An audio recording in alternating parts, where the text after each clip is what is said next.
guys, welcome back to Turn Up the Heat. And today I'm going to talk to you about the acronym PREPARE. And I've talked about this a lot in my new upcoming book, but when we think about what does it mean to be prepared? What does it mean to prepare yourself? Prepare yourself mentally, prepare yourself physically, prepare yourself emotionally, prepare yourself spiritually.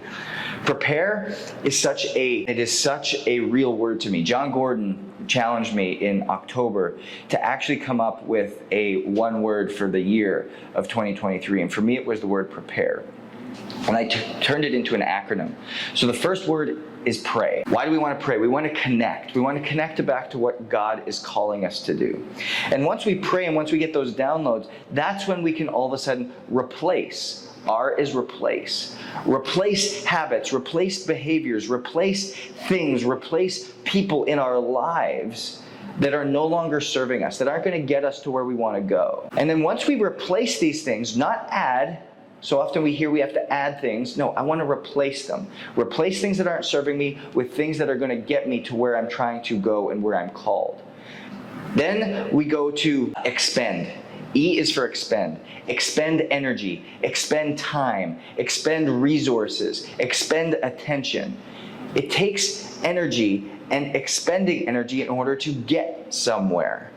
And that's going to be a requirement, a prerequisite to ultimately preparing ourselves. The next P is practice.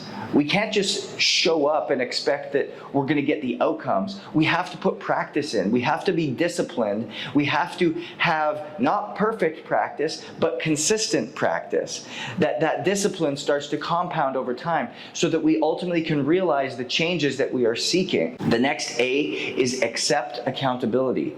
Accept where we are. Accept the outcomes. If we fail, that doesn't mean that's who we are as a failure, but rather it means that that's the place in which we are at today. Accept that and be willing to go back and practice again. But also accept accountability. That you have to have somebody holding you accountable to being able to come in and do those things day after day after day after day. And then R is rest, reassess, and refine.